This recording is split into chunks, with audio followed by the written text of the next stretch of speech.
What's up, everyone, and welcome to Classic Video Review. And with it being called Classic Video Review, it is just such that I should do classic movies from time to time. And finding out today is the 100th anniversary of the release date of The Phantom of the Opera, the 1925 version, and having it be on my list of movies that I really want to see at some point. I thought, what better way? If you're going to watch it, this is the time to do it, right? I don't think I'm going to live in another 100 years. So, yeah, I watched it for the first time ever on VHS. This is a very crappy version. However, I will say there are far better versions of this on YouTube.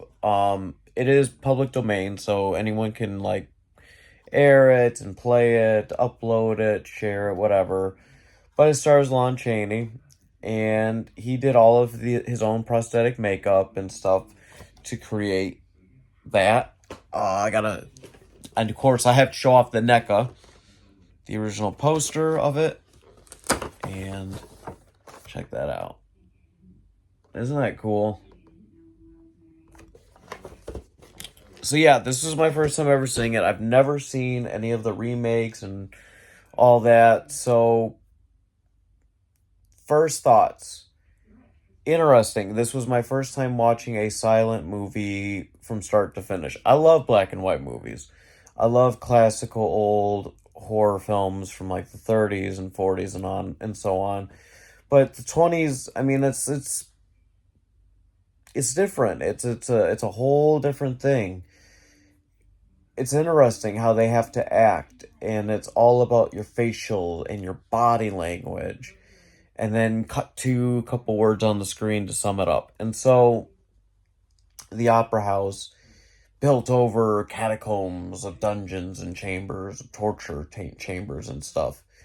Well, anyways, it gets sold to this new owner, and after the sale goes through, they let them know about the Phantom of the Opera, and of course, the new owners aren't buying it. They're not believing it.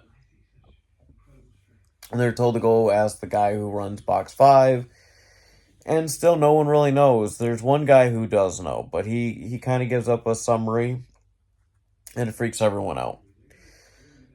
The Phantom, however, is in love with this girl who's a singer, and basically is like the voice of the spirit voice or whatever she thinks is going to grant her luck, and all she's got to do is serve him, and he'll be her master, blah, blah, blah, blah, blah.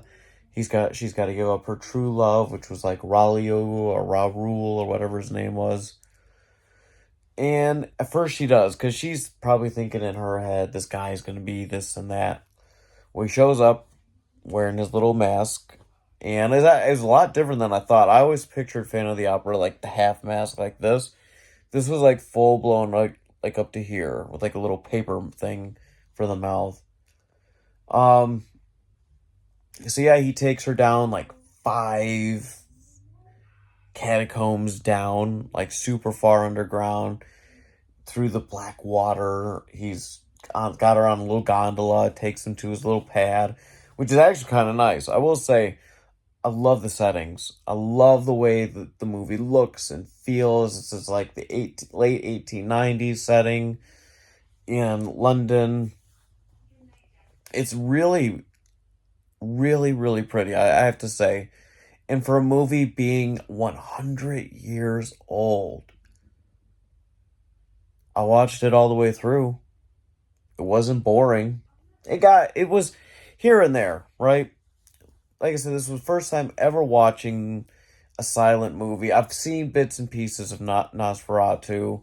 That's that's a creepy one. That's a tough one to sit through. But I had to do it because, 100 years ago this movie came out, and it just seemed fitting to do it.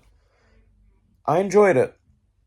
Now, of course, my VHS copy was very raggedy, so I did have to finish it on YouTube. Far better quality. Oh my gosh. So my quality is black and white. Horrible sound and music. One I just finished watching on YouTube to finish watching this, because I got about halfway through, but it just was super skippy.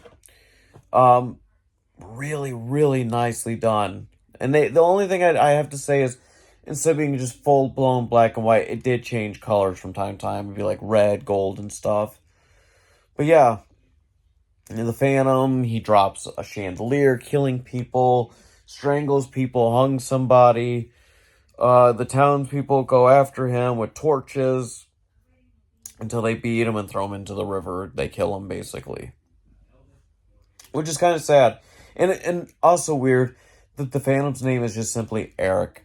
There's no last name, no middle name, just Erik. But yeah, he's basically, he just wants this girl to be in love with him, be his slave, and never leave. And she doesn't want to. She's absolutely horrified of him. Wants nothing to do with him, so. But like I said, you can find this on YouTube. You can probably find this anywhere for free. I mean, it's public domain. Universal, they did not renew the rights. I think it was like every 28 years or something. They just didn't do it. So yeah, what do I give this on the star rating? It's an interesting one. You know what? I'm going to go with a solid 3. Because this is so far back.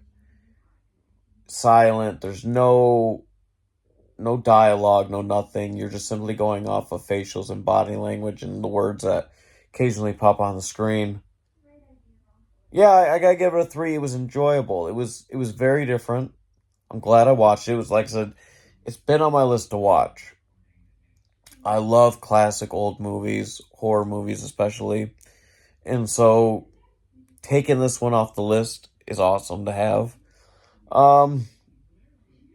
So yeah, I would recommend giving it a watch if you've never seen it. I know there's been a million probably different remakes and reboots or whatever, retelling. Give the 1925 version a check out. But anyways, thank you for watching this movie review, and I will see you again soon. Goodbye.